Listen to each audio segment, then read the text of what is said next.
Elohor sold fish in Okala Market, but not like the others. Her fish glistened as if pulled straight from the river moments ago. Silver-scaled, smooth, never foul-smelling, and always fresh, no matter the hour. The women selling beside her, with sweaty brows and tired eyes, couldn't understand it. They whispered behind her back. Some said she was a river spirit in human form. Others claimed she had no soul. But no one dared speak it aloud, not with Elohor's calm smile watching from her stall under the baobab tree. She dressed simply, always in white, and wore no jewelry, no makeup, not even the colorful head wraps the market women were known for. Her skin was flawless, a smoothness that looked too perfect to be human, and her hands, though they scaled and cut fish, were without scars. Esuo, the town's most eligible bachelor, was drawn to her like a bee to ripe fruit. He was tall, handsome, with the kind of confidence that came from charm and wealth. His family owned the largest yam farm in Ujoma, and every woman in Okala had once dreamed of being his bride. But Esuo had grown bored of women who fell at his feet. It was Elohor's silence, her mystery, that captivated him. He bought fish from her every day, even when he didn't need any. He'd walk through the crowded market just to watch her wrap her fish in leaves with those calm, graceful hands. She never looked him in the eye, never smiled at his flirtations, never reacted. "Why don't you smile, Elohor?" he asked one day, handing her a brass coin. She paused, her hands still on the scale, and said quietly, "Smiles are expensive, Esuo. I cannot afford them." That was the first time she'd said his name. It was enough to make his heart race. But there was something deeper behind her words, something old, painful, and hidden. Long ago, when Elohor was just 17, she had gone to the river with tears in her eyes and hunger in her belly. Her family had died in a fire, and she had nothing left. No money, no home, no name that mattered in Okala. She wept by the riverside, too weak to curse her fate. And that's when the woman came. She rose from the river like smoke, tall and glistening, with skin that shimmered like water under moonlight. She looked neither young nor old. Her eyes held centuries.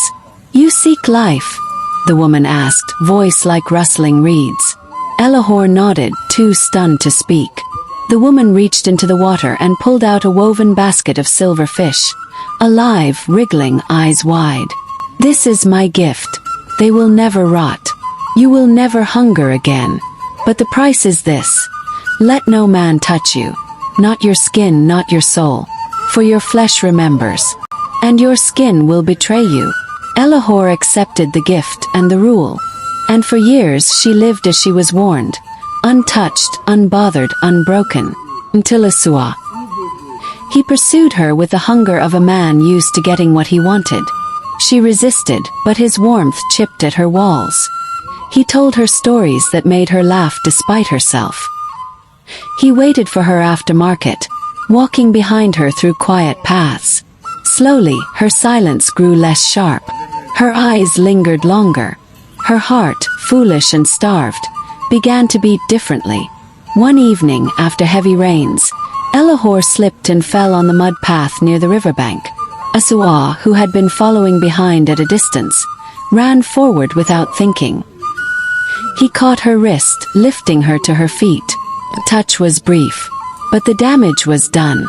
Her skin flared where his hand had gripped her, and a sharp heat shot through her arm. She jerked back, trembling. "Are you hurt?" Esuo asked. Elohor didn't answer. Her heart was pounding, not from the fall, but from the heat crawling up her arm like fire. That night, her skin began to change. First, her hands. The smoothness crumbled, and cracks appeared, like the scales of old fish. Her arms followed. Her reflection in the mirror became blurred and strange. Her body, once strong and graceful, sagged as though time had caught up with her all at once. Her beauty, a gift and a curse, began to unravel. She wrapped herself in cloth the next day, covered her hands, wore long sleeves despite the heat. But the market women noticed. They noticed the way she avoided sunlight, the way her voice cracked, the way her fish still gleamed, but she no longer did. Esuo came again, offering a carved comb, a sweet yam, a necklace of coral beads. She refused everything. "Did I offend you?" he asked, worried. "You touched me," she whispered. "And now I'm changing." He laughed softly, not understanding. "Touched you? You were falling. It meant nothing." "To you," she said. "But not to the river. Not to my skin." She stopped coming to market. Days passed. Then weeks. Rumors bloomed. Some said she had gone mad. Others claimed she'd been taken by spirits. But Esuo knew where to find her. By the river, always. He came one twilight, finding her standing waist-deep in the water, her skin pale and cracked like old bark, her hair falling in clumps. She looked like a ghost of herself. "I came to love you," he said, "not harm you." Elohor turned to him, her eyes still bright. "And I wanted to believe you. But love does not undo curses. Some of us are marked long before we are touched." The river began to ripple. "I tried to survive the world. But I forgot one truth," she said, sinking deeper. "Gifts from the river are never free." He stepped forward, reaching out. "Let me help you." She shook her head. "You already have. Now let me return."